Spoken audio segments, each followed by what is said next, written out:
아마 추석이 다가오기 때문에 마음이 좀 분주하리라 그렇게 생각합니다. 요즘 보니까 우리 지난 토요일 날 우리 맨발 걷기 세미나를 했는데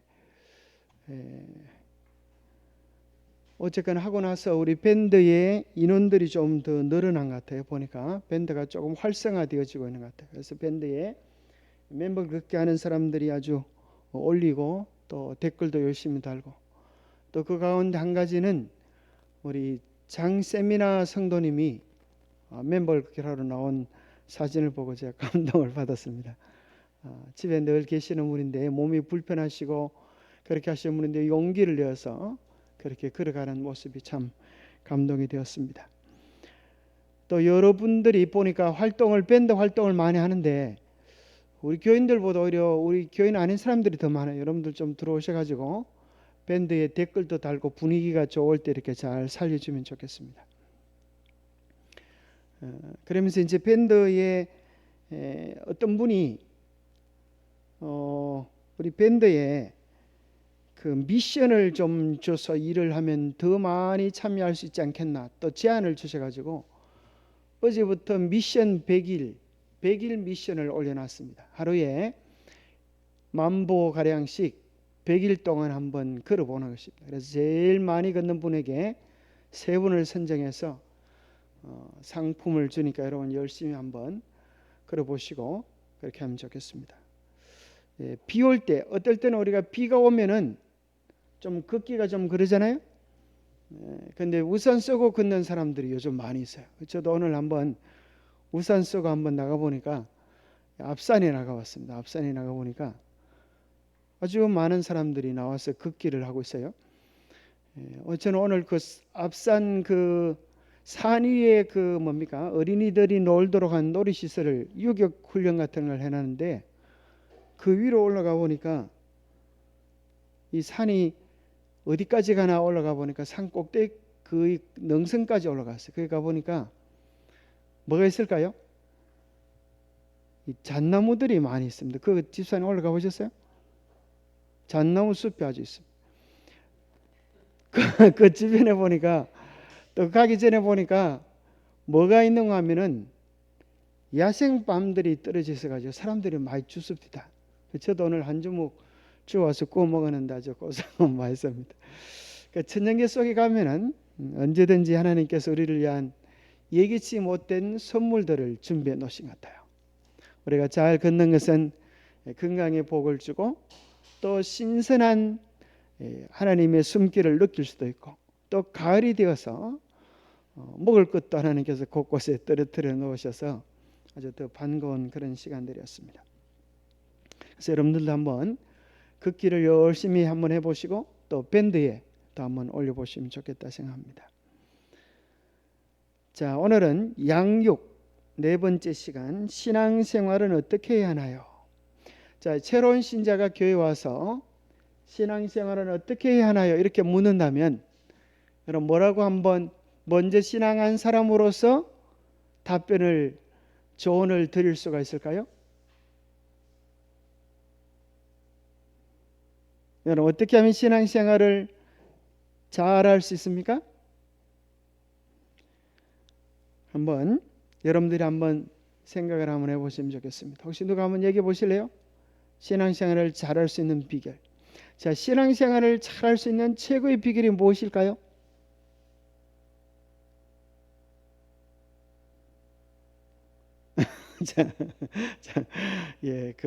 한 번은 밭에서 이제 정원을 갖고 있는 목사님께 두 청년이 와서 한 청년이 이렇게 물었습니다.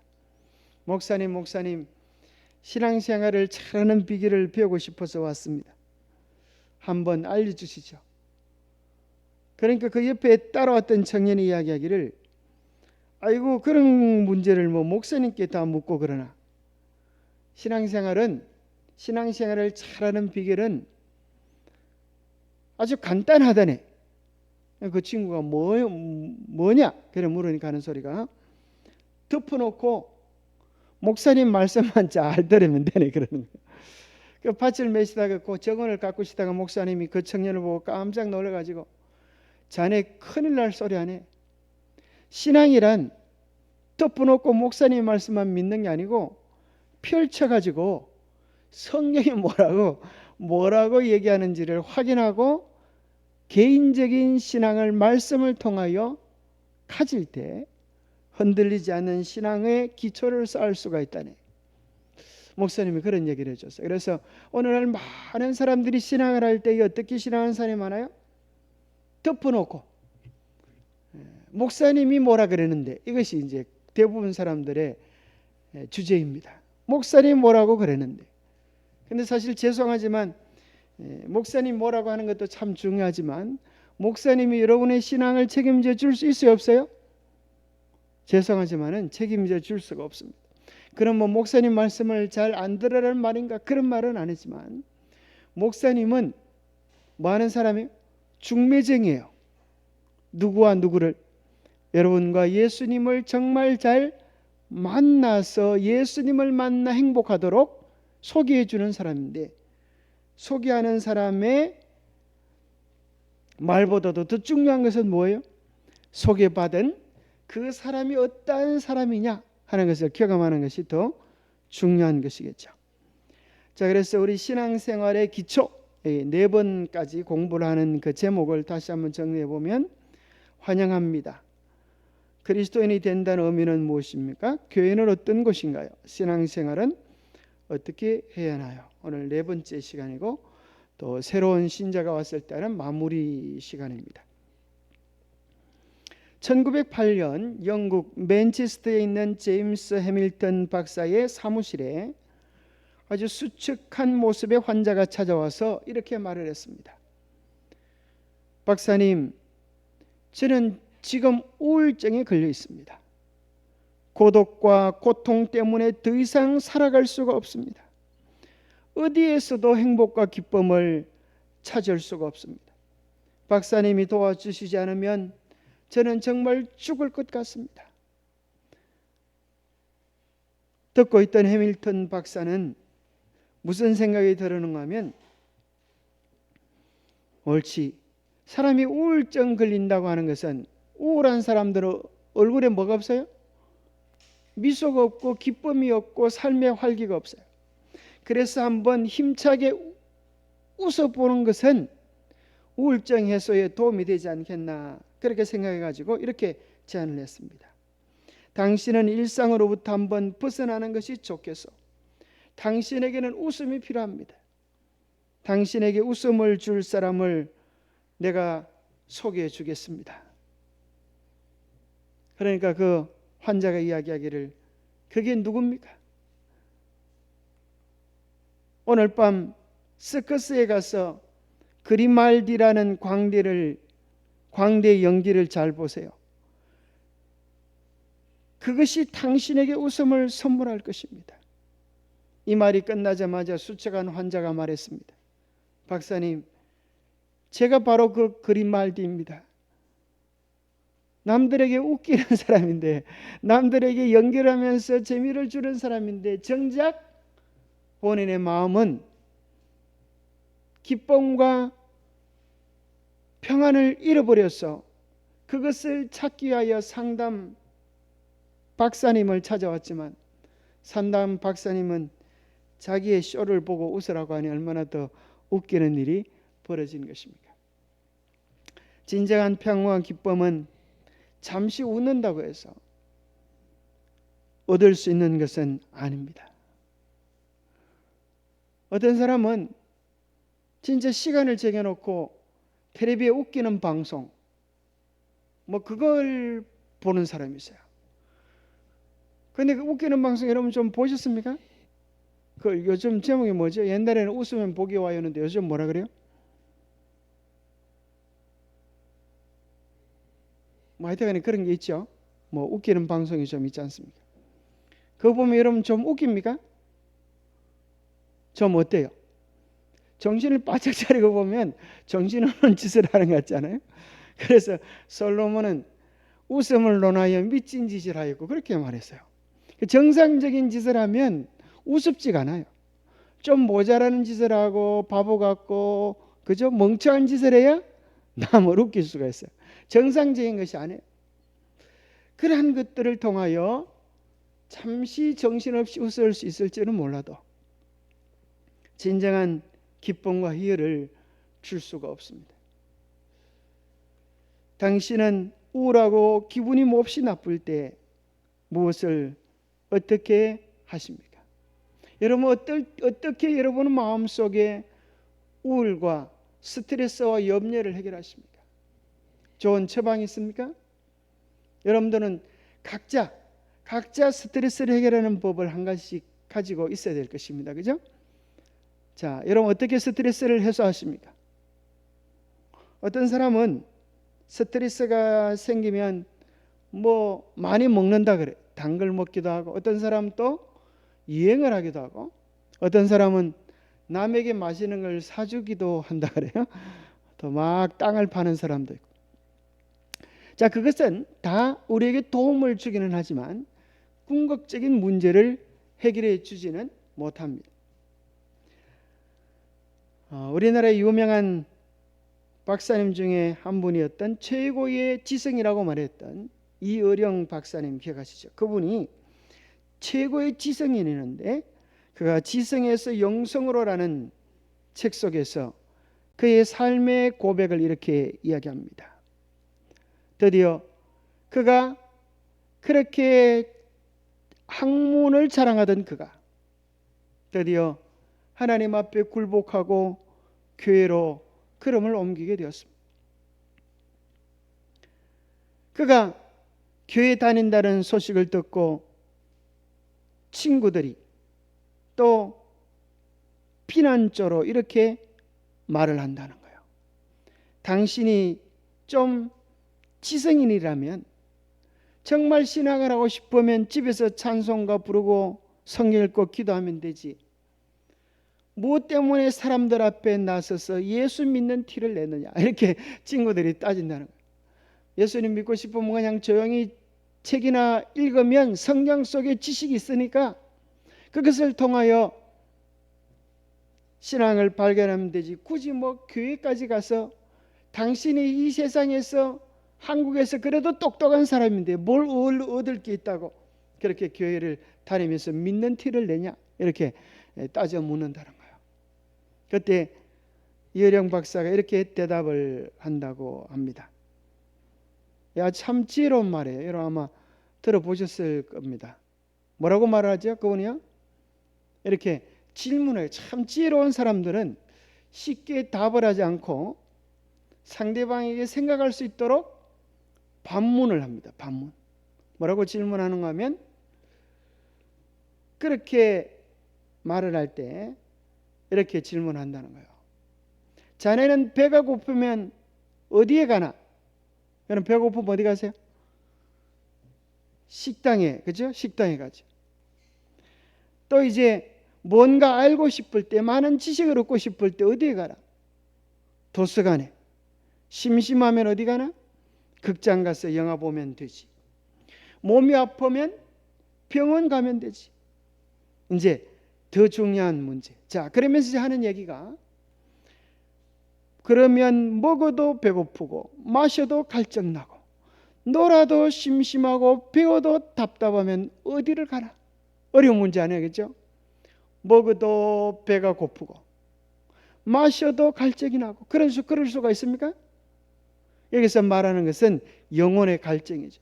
밥은 먹어서 배는 부르지만 영혼이 고픈 것입니다. 물은 마셔도 영적 기갈이 채워지지 않는 것입니다.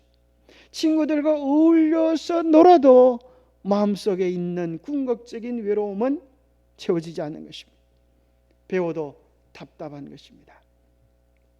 그럴 때 어디를 가나? 그게 뭔데? 친구가 이렇게 답변할 때, 배고픈 것처럼 갈증 나는 것처럼 내 영혼이 굶주려 있을 때 어떻게 해야 하나? 그러면 친구들이 답변을 못해. 그렇게 똑똑한 사람도 내 영혼이 갈증 날 때 어떻게 해야 하나 물어보면 답변을 못해. 그럴 때 가는 것이 교회란 말이야. 우리의 영적인 기갈을 채워주고 만족해주는. 그러면 친구들이 아 그렇구나 이렇게 얘기하는 게 아니고, 주로 지성인들은 마귀 좋아하는 거 하면 비평하기를 좋아. 그래서 뭐라고 또 핀잔을 주는가 하면, 그러면 또 교회를 욕을 한다는 거예요. 싸우고 소송하고 사교 같은 이상한 짓을 한다는 교회들이 한두 곳이 아닌데 그런데도 교회를 다녀? 이렇게 질문한다는 거예요. 그러면 이제 제가 이렇게 말한 사람 있습니까? 요즘 뉴스에 나오는, 그죠? 아주 안 좋은 교회들, 안 좋은 목사들의 이야기를 통해 가지고 교회를 비난하는 친구들이 많습니다. 그러면 이 지성인이 이렇게 답변을 한다는 거예요. 여러분 이거는 한번 외워놓으면 참 좋을 것 같아요. 여러분들이 실제 써먹을 수 있는 좋은 대답이라고 생각합니다. 식당이라고 다 맛있는 음식이 나오던가, 병원이라고 다 의사가 명이라 병이 낫던가, 극장 가면 재미있는 명화만 트는가, 그래도 배고프면 식당을 찾듯이 모든 교회가 다 탈속하고 영적인 것은 아니지만 역시 영혼이 메마른 사람이 찾아갈 곳이 교회가 아닌가. 여러분 좀 더우면 에어컨 좀 틀어도 괜찮겠어요? 많이 좀 덥죠? 보니 날씨가 이렇게 안 트니까 좀 후덥지근하게 그런 것 같아요. 좀 틀어놓으셔도 되겠습니다. 그래서 이 교수님이 이렇게, 이 박사님이 이렇게 답변하는 거예요. 비록 의료소가가 있다 할지라도 병원에 가면 낫는 일이 더 많지 않은가. 부패한 교회가 있다고 해서 교회를 가지 말라는 것은 병원 의사가 오진하여 죽었으니 앞으로 병이 나도 병원 가지 말라는 말과 같은 거지. 참 지혜로운 말 같아요. 부패한 교회가 있다고 해서 교회를 가지 말라고 하는 것은 병원 의사가 오진하여 죽었으니 앞으로 병이 나도 병원 가지 말라는 것과 같은 말이지. 우리 집사님 병원 가서 눈이 쌍났어요, 그죠? 안 갔으면 큰일 날 뻔했었어요. 그 맑은 눈으로 세상을 보니까 얼마나 좋아요, 그죠? 불편하던, 사실 우리 몸 하나만 불편해도, 그죠? 어느 것 하나만 불편해도 온몸이 다 함께 고통합니다. 발가락 하나만 고장나도 정말 온몸이 다 불편합니다. 근데 오늘 뉴스를 보다가 제가 깜짝 놀랐는데, 이게 오늘 뉴스인지 어쨌든 오늘 유튜브에 떠오른 뉴스인데, 1년 반 동안에 한 의사가 수술하다가 5명을 목숨을 잃게 했다는 거예요. 이 뉴스 보셨어요? 아마 오늘 저녁 9시 뉴스에 보면 나올지 모르겠어요. 이게 어디에 있는 병원이냐? 어디 병원일까요? 예? 많이 봤어요, 이거요. 대구 척추 전문 병원에서 있었던 일이에요. 깜짝 놀라겠죠, 그죠? 척추 고치러 갔다가 이 의사 선생님이 수술을 하시고 골수가 흘러나오는 걸 그걸 제대로 단도를 안 하고 그냥 덮어버린 그런 수라 그래요. 그래서 한 명도 아니고 5명. 그래서 막 환자가 막 아파 죽으려고 하니까 의사가 괜찮습니다, 곧 나을 겁니다, 이렇게 얘기해요. 그 환자 가족들이 너무 안 돼가지고 이 병원에서 안 되고 다른 병원에 가야 되겠습니다, 그렇게 하니까 그것도 묵살시켰다는 거예요. 얼마나 끔찍한 그런 사고입니다. 그래도 또 여러분 아프면 어디 가야 되겠어요? 이런 사고가 있어도 아프면 또 병원 갈 수밖에 없어요, 그죠? 자, 여기 이제 그림이 있는데 누가 보이죠? 자, 두 사람이 보이죠, 그죠? 우리가 아는 그림이죠. 하나는 자, 한번 할머니, 노파가 보이는 사람 손 한번 들어. 노파가 보이는 사람. 자, 두 번째는 또 아가씨가 보이는 사람 손 들어보세요. 똑같은 걸 보고 어떤 사람은 높아 마귀 할머니 보이는 사람이 있고, 똑같은 그림을 보고 누구는 예쁜 아가씨가 보이는 사람도 있어요. 어떤 사람은 아무것도 안 보이는 사람도 있나요? 둘 중에 하나는 보이죠. 또 여기 보면 어떤 사람은 천사가 보이고 어떤 사람은 뭐가 보여요? 새까만 악마가 보여요. 흰 것에 집중하면 천사가 나타나고, 까만 것에 집중하면 뭐가 나타나요? 악마가, 뿔 달린 악마가 네놈 그러면서 이제 나타납니다. 자, 교회에 대한 얘기를 하면서, 신앙에 대한 얘기를 하면서 왜 이런 이야기를 하는가 하면 우리의 관점이 정말 중요하다는 거예요. 교회 안에서도 문제가 있을까요? 교회 안에서도 마귀를 볼 수가 있을까요? 우리가 마귀를 보려고 작정하면 교회 안에서도 상처를 입고 안 좋은 경험을 할 수가 있다는 거예요. 그럴지라도 우리는 교회 안에서 신앙생활을 통하여 주의 음성을 듣고 구원의 진리를 발견할 간절한 마음을 가진다면 그렇게 될 수 있다는 겁니다. 마치 예수님께 나왔던 이방 여인이 자기 딸을 살려달라고, 귀신 들린 딸을 살려달라고 요청했을 때에 수많은 유대인들이 이방 여인을 개처럼 취급을 했어요. 예수님도 그들의, 유대인들의 말을 빌려서 주인의 상에서 떨어지는 음식을 그에게 주는 것이 마땅치 아니하다, 그렇게 예수님이 말씀하셨어요. 그럴 때 이 여인에게 있어서 그 당시 사람들의 편견은 장애물과 같아서요. 예수님을 만나러 왔던 삭개오에게 장애물이 있었습니까? 그게 뭐였어요? 수많은 군중들, 그의 작은 키, 이러한 것들이 장애물이었어요. 그러나 믿음의 사람들은 하나같이 장애물을 만날 때 뒤돌아가지 아니하고 어떻게 했어요? 뽕나무 위로 올라가는 것입니다. 방법을 찾는 것입니다. 간절함을 가지는 것입니다. 중풍병자가 낫겠다고 친구들에게 부탁해서 들것이 실려 집에 왔는데, 예수님 계신 곳에 왔는데 사람들이 너무 많아서 들어갈 곳이 없어요. 그때 중풍병자가 뒤돌아갔습니까? 어떻게 했죠? 어떻게 했습니까? 친구들에게 부탁했어요. 지붕을 좀 떠서 들어가자. 참 우리가 상상치도 못할 그런 일들이 일어나는 것입니다. 신앙은 그렇게 하는 것입니다. 때로 우리가 우리의 믿음의 발목을 마귀가 여러 가지 방법으로 붙잡을 때가 있어요. 그때 여러분 기억하십시오. 그렇게 하는 것은 누구다? 마귀의 손이다. 하나님은 우리를 구원으로 오라고 말씀하시고, 마귀는 우리가 구원 얻는데 이르지 못하도록 그가 할 수 있는 다양한 방법을 취하는 것입니다. 그래서 우리는 더 간절한 심령으로 주님을 찾아야 합니다. 오늘 교과에 보면 신앙생활을 어떻게 해야 하는가 하는 것에 대한 질문을 5가지로 표현해 주고 있는데요. 자, 신앙생활을 할 때 가장 중요한 첫 번째 것은 신앙생활을 어떻게 하면 잘할 수 있습니까? 그렇게 물을 때에 첫 번째 답은 예배를 열심히 참여하는 것이다. 믿음은 어디에서 나요? 들음에서 나며, 들음은 어디에서요? 하나님의 말씀에서 나는 거예요. 그래서 하나님의 말씀을 듣는 장소가, 하나님께 예배하고 사랑과 마음을 드리는 장소가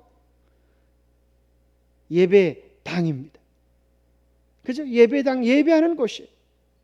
그래서 우리가 믿음이 자라기를 원하면 규칙적으로 꾸준히 하나님께 나와서 마음과 삶을 드리는 예배의 시간을 가져야 하는 것입니다.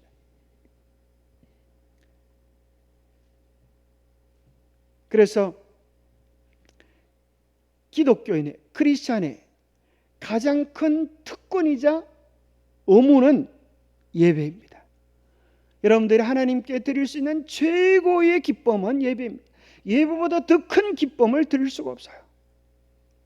명절이 되었는데 이제 좀 있으면 이제 명절이 오죠. 근데 자식이 부모에게 오지는 않고 코빼기도 안 보면서 선물만 보내주는 거예요. 아버지가 올해 바빠서 못 가겠어요. 그 다음에도 10년 동안 아버지가 죽을 때까지 하나 선물만 보내고. 그럼 부모님이 기쁘시겠어요? 부모에게 있어서 최고의 선물은 뭐지요? 자식이 오는 거예요. 자식보다 더 귀하고 소중한 선물이 없는 거예요. 그것이 하나님 앞에 드리는 우리의 예배인 것입니다. 그래서 요한계시록 14장에 보면 마지막 전쟁이 뭐예요? 참 예배와 거짓 예배의 싸움인 것입니다. 하나님께서는 부모님 것 같아서 자식이 부모에게 맛있는 떡을 드리는 것보다, 황소를 잡아 드리는 것보다 하나님께 기쁜 마음으로 나와서 예배하는 사람을 찾으시는 거예요. 요한복음 4장에 보니까 신령과 진리로 예배하는 자를 찾으신다 그래서요. 마음을 다하고 하나님이 원하시는 진리의 방법으로 바르게 예배하는 자를 찾으신다. 예배는 달리 말하면 나의 삶의 주인이 누구인가 하는 것을 고백하는 것입니다. 나의 삶의 주인이 누구인가? 누가 나의 예배자인가? 누가 나의 삶의 주인인가? 누가 나의 왕인가? 누가 나의 최고의 기쁨인가를 고백하는 시간입니다. 그 다음에 중요한 두 번째가 말씀입니다.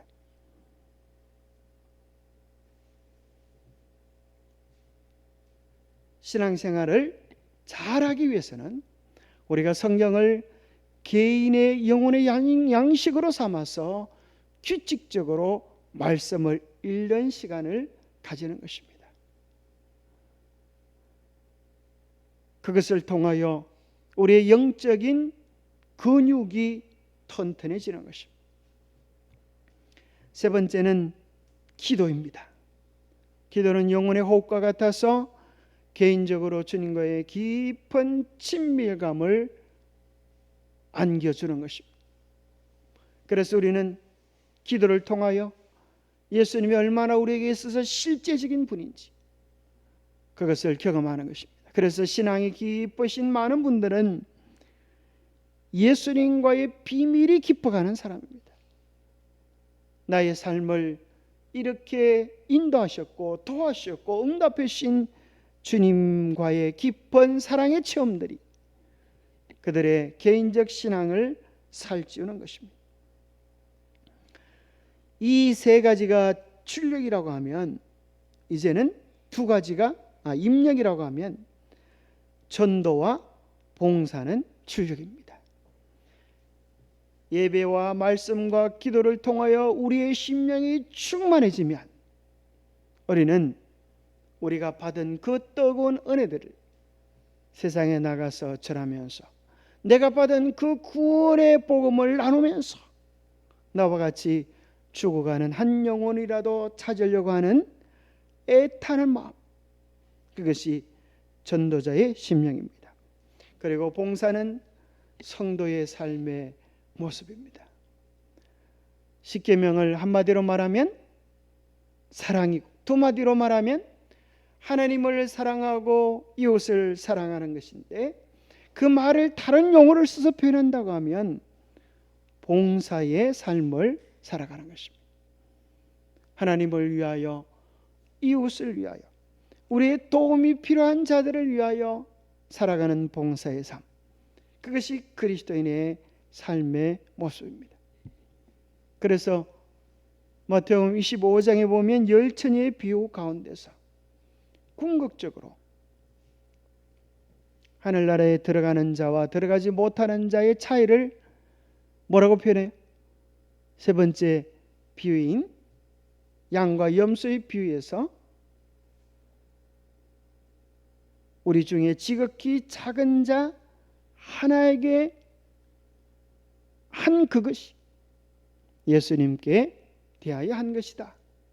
그렇게 말씀하시는 걸 통하여 우리의 신앙이, 우리의 삶의 봉사가 어떨 때에만 하는 것이 아니라 우리의 생활 속에 배어 있는 것, 그것을 바른 신앙이라고 이야기하는 것입니다.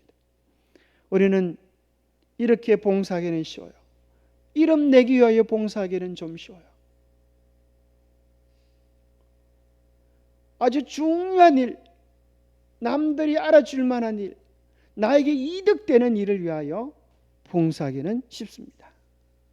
그런데 아무도 알아주지 않는 일, 해도 표시도 안 나는 일, 오히려 어쩌면 그렇게 봉사하고 수고해서 이득은 그냥 손해를 볼 일, 그런 일들을 누가 좋아하겠습니까? 그러나 우리 주님께서 그런 일을 하셔서요, 그리스도인들은 그런 삶을 살아가는 사람입니다. 자, 5가지로 정리를 했는데요, 한 가지씩 살펴보면 예배에 대하여 이렇게 말씀합니다. 예배로 하나님께 경배하고 그분만 섬겨야 합니다. 사단은 3가지로 예수님을 시험했습니다. 그 3번째 시험이 천하 만국의 영광을 보여주면서 네가 잠시 나한테 머리 숙여 경배하면, 예배하면 내가 세상의 모든 영광을 너에게 안겨주리라. 굳이 십자가를 지고 그렇게 고통스럽게 어려움을 자체할 필요가 어디 있느냐? 뭐 하면 돼요? 사단에게 한번 머리 숙이면 내가 천하 영광을 다 너에게 주리라. 그럼 어떻게 생각하세요? 만약에 예수님이 그때 사단에게 잘 보기 위하여 머리 숙였더라면 어떻게 됐을까요? 우리의 구원은 없어져 버렸을까요? 그런데 예수님은 그렇게 하지 않았습니다. 사단을 꾸짖으시면서 주 너희 하나님을 경배하고 다만 그를 섬기라. 우선은 목구멍이 포도청 같다.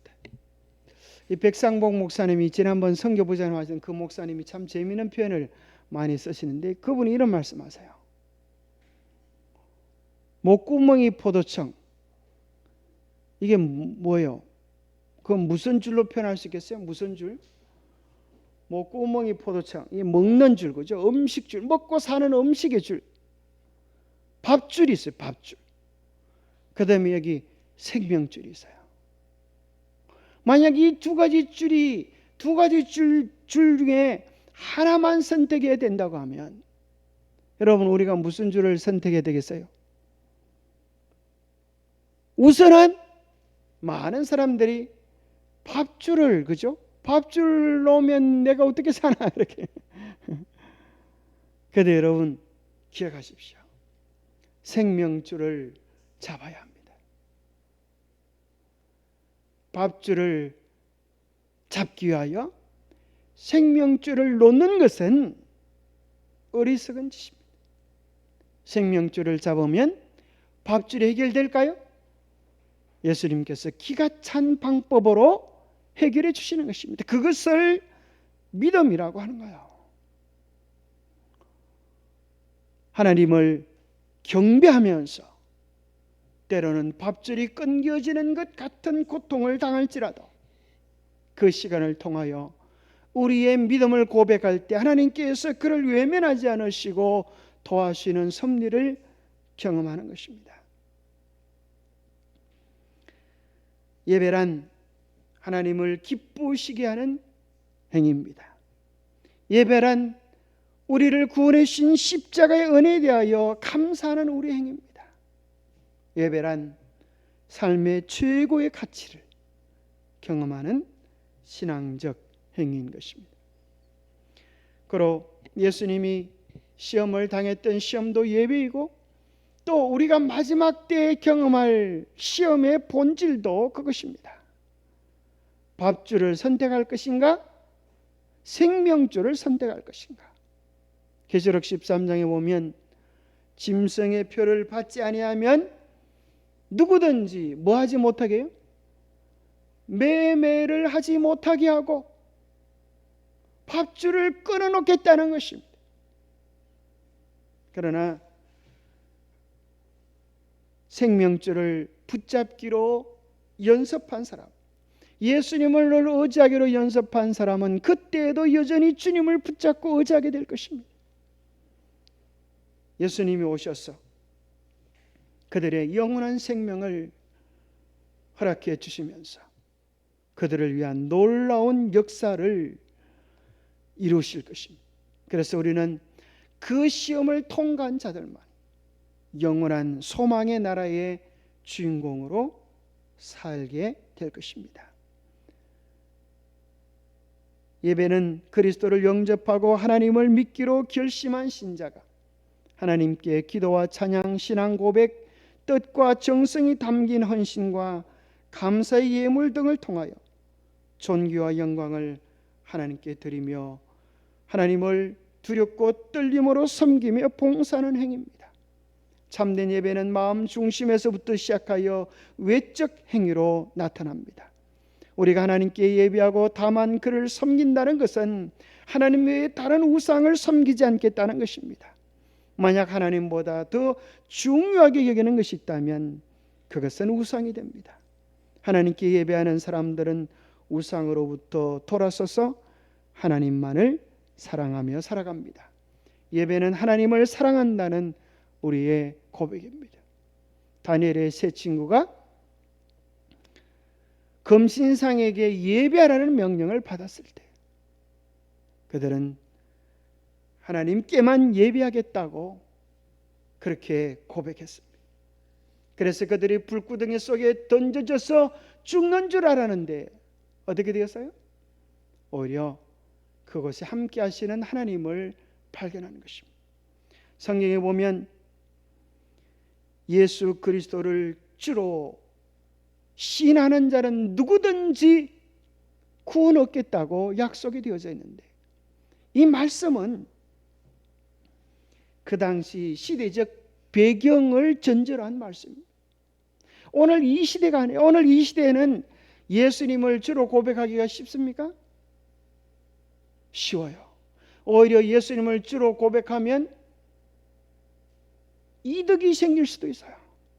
그런데 성경에 기록될 당시는 로마의 지배를 받고 있었어요. 그 당시 주는 누구였어요? 로마의 황제였어요.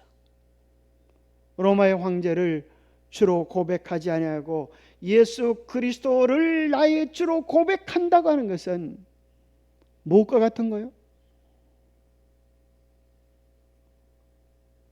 죽기를 결단하지 아니하면 할 수 없는 일이었어요. 그 당시 예수를 주로 고백하면서 얼마나 많은 사람들이 원형 경기장에 짐승의 밥으로 던져졌는지 알 수가 없습니다. 오늘 우리들에게도 예배 중심의 삶은 필요하고 마지막 때의 환난뿐 아니라 오늘 우리의 삶 속에서 역시 우리의 선택들은 중요한 것입니다.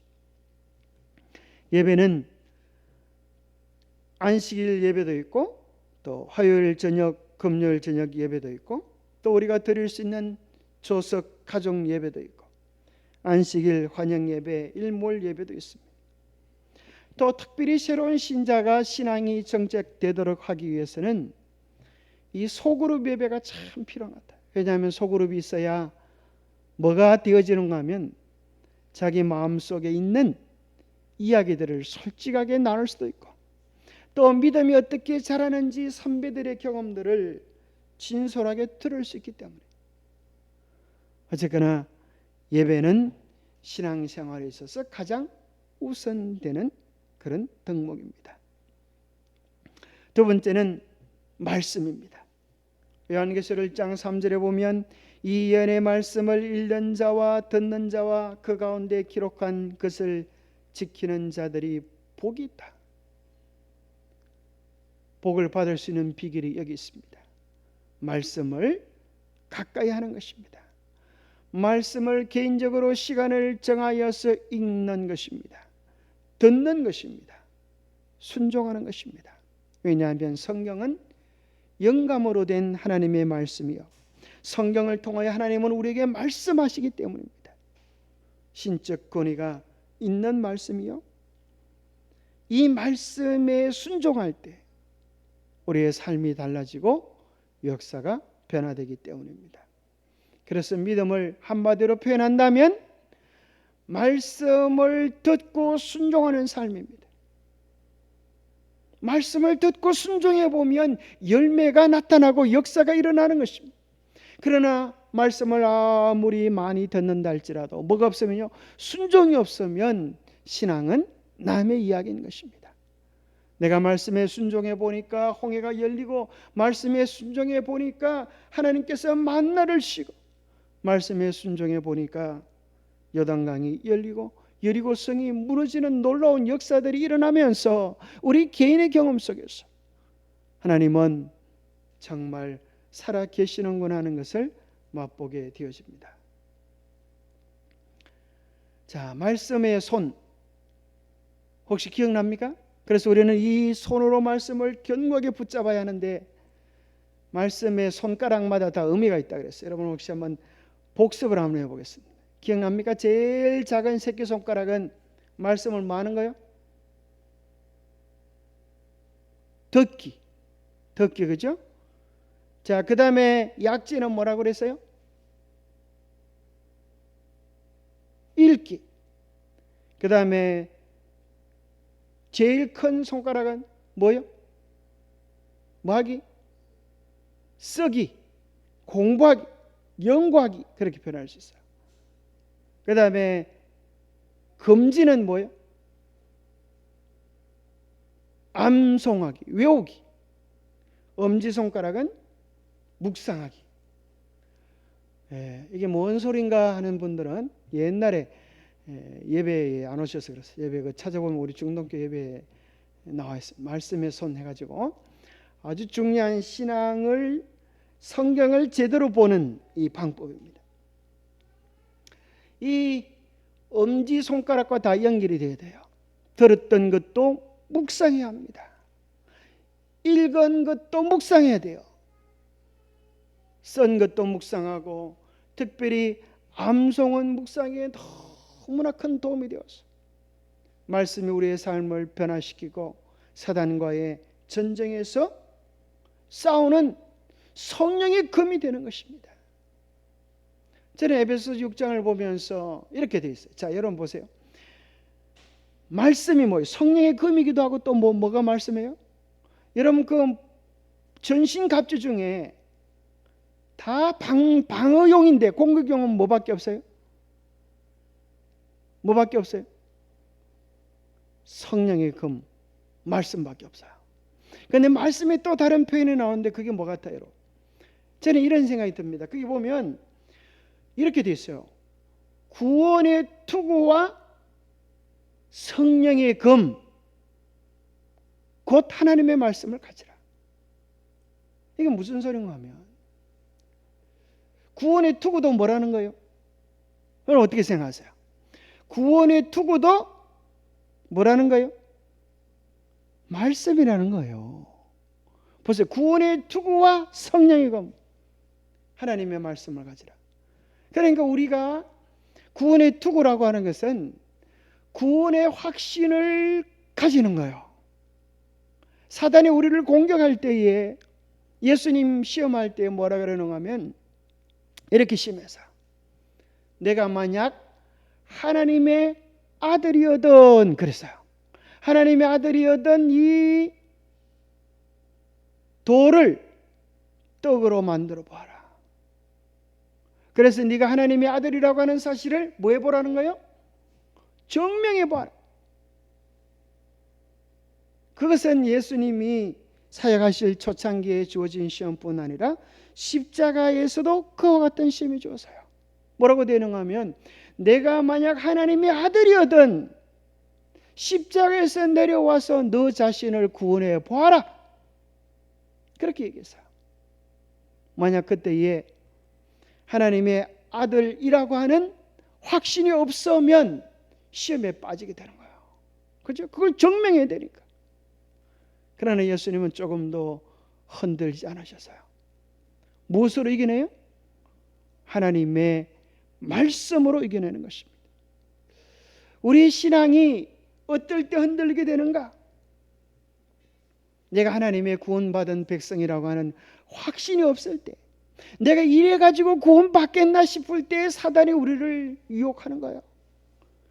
그런 모습으로 구원받을 수 없다면 뭐하러 그렇게 교회 가서 고생하고 있어? 너는 어차피 구원받지도 못할 거 인생 살면서 세상에서 즐기기라도 좀 하지. 그러면 마음이 넘어갈 만합니까? 마음이 미혹이 되죠. 옛날 어느 나라에 왕자가 있었는데 이 반역자들이 반역을 해서 그 나라를 다 집어삼켰어요. 그리고 이제 이 왕자를 죄를 짓게 하여서 이 왕자는 왕자답지 못함을 세상에 나타내려고 죄를 짓게 했어요. 유혹을 하는 것입니다. 그런데 그 왕자가 뭐라 그런가 하면 너희들이 아무리 나를 유혹할지라도 나는 너희들의 유혹에 넘어가지 않아. 왜냐하면 나는 왕자거든. 왕자는 왕자의 품위, 왕자의 정신, 왕자의 성품을 유지하는 한 다시 왕자의 자리를 찾을 수 있을 것이기 때문이야. 무슨 말입니까? 대단한 말이 것입니다. 요셉이 그에게 주어진 왕자의 옷을 빼앗겨 버렸어요. 채색 옷을 빼앗겨 버렸어요. 이제 나는 왕자가 아니구나. 이게 아니에요. 이집트 왕자 2잖아요. 그죠? 이집트 왕자 넘버 1은 모세인데 이집트 왕자 2는 요셉이. 그때 요셉은 마음에 결심하는 것입니다. 비록 채색 옷은 빼앗겼다 할지라도 앞으로 내 삶에 어떤 시험이 있다고 한다. 나는 하나님의 아들답게, 하나님의 자녀답게, 왕자답게 살리라 마음의 결단을 했어요. 결국 그는 하늘 왕자의 옷을 입게 될 것입니다. 오늘 우리에게 있어서 정말 중요한 것도 그것입니다. 오늘 내가 누구인가 하는 명확한 정체성을 무엇을 통해 얻을 수가 있어요? 하나님의 말씀이에요. 구원의 투구, 성령의 검 하나님의 말씀을 외우시게 되기를 바랍니다. 사단이 뭐라고 얘기할 때에 예수 그리스도의 말씀, 하나님의 말씀을 외우시게 되기를 바랍니다. 사단이 우리를 향하여 침노하고 우리의 믿음을 흔들 때에 변치 않는 하나님의 말씀을 무기 삼아서 사단을 물리칠 수 있게 되기를 바랍니다. 말씀은 먼저 우리의 머리에 지식으로 들어와야 합니다. 그 다음에 우리의 가슴에서 우리의 가슴을 터치하여서 우리의 정서가 되어야 합니다. 어떤 사람은 머리부터 가슴까지 30cm가 내려오지 않아서 30cm 내려오는데 30년이 걸린 사람도 있다는 거예요. 지식적으로는 아는데 이게 삶의 경험이 되지 않은 거예요. 가슴에 온 그 말씀은 드디어 손에 와서 삶이 되어질 때 드디어 반복해서 체질이 되어지므로 건강한 신앙을 할 수가 있습니다. 말씀의 지식은 어디서 얻을 수가 있는가? 유심히 관찰해 볼 때. 말씀에 대한 뜨거운 경험은 어디서 얻을 수가 있는가? 우리가 이 말씀을 바르게 해석할 때, 참 중요한 것은 여러분들이 믿음은 들음에서 나며 들음은 하나님의 말씀에서 온다 할 때 그 말씀이란 헬라어에 보면 2가지 단어를 써요. 하나는 로고스라고 하는 단어가 있고 레마라고 하는 단어가 있어요.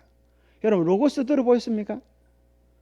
로고스 성경 뭐 그런 거 있죠. 로고스라고 하는 것은 뭔가 하면 기록되어진 성경입니다. 그러면 레마는 뭘까요? 레마가 뭘까요? 여러분 그런 소리 들어봤어요? 레마? 레마라고 하는 것은 여러분 한번 따라해보세요. 레마. 아주 중요한 것입니다. 이게 뭘까요? 레마도 하나님의 말씀이긴 말씀인데 헬라어에는 두 가지가 나누어져 있어요. 로고스는 여기 성경에 있는 객관적인 기록된 말씀이고, 레마는 이 기록된 말씀을 통하여 우리의 가슴에 하나님께서 들려주시는 말씀이에요. 성령을 통하여 우리의 가슴에 부딪혀오는 말씀이에요. 뭐가 더 중요할까요? 믿음은 들음에서 나며, 들음은 하나님의 말씀에서 온다고 할 때 이 하나님의 말씀은 로고스일까요? 레마일까요? 레마입니다. 우리의 믿음은 이 객관적인 말씀이 우리의 개인의 가슴을 뚫고 들어올 때, 우리의 가슴에서 나의 것으로 깨달아질 때, 나의 것으로 맛보아질 때, 해석되어지고 드디어 적용되어질 때 우리의 삶의 변화로 일어나는 것입니다. 이것이 간정이에요. 예수님 믿고 나서 예수님 만난 간정, 거기서 끝나는 것이 아니라 우리는 매일의 삶 속에서 내가 말씀을 먹고 말씀에 순종해서 내 삶이 이렇게 변화되었다. 이러한 경험을 통하여 우리의 신앙은 바른 정로를 걸어갈 수 있는 것입니다. 기도는 세 번째, 기도는 살아계신 하나님과의 인격적인 대화입니다. 너희가 내게 부르짖으며 내게 와서 기도하면 내가 너희의 기도를 들을 것이요 너희가 온 마음으로 구하면 나를 찾을 것이요 만나리라. 기도는 말씀에 의하여 문이 열립니다. 기도는 말씀에 의하여 내용이 형성됩니다.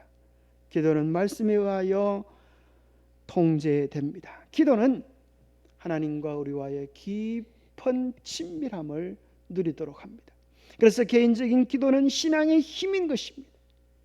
개인적인 기도는 하나님과의 동행을 실체화해 주는 것입니다. 그래서 믿음의 사람은 하나같이 다 기도의 사람들이었습니다. 우리가 깊은 기도의 시간을 통하여 주의 음성을 듣고 깊은 기도의 시간을 통하여 우리의 심령이 강해져서 이 세상의 어떤 풍파와 위험이 온다 할지라도 물리치고 넉넉히 하늘 도성까지 들어갈 수 있는 우리 모두가 되시기를 간절히 축복합니다. 기도하겠습니다. 하나님 아버지, 귀하고 놀라운 주의 사랑 감사합니다. 우리로 하여금 주님을 바라보게 하시고 예배를 우리의 삶의 최고로 여기며 말씀을 통하여 기도를 통하여 우리의 심령이 무장되게 하시고 전도와 봉사를 통하여 더욱 강건해지는 주의 백성들이 되도록 축복하여 주시옵기를 우리 주 예수 그리스도 이름으로 하여 간절히 간구하옵나이다.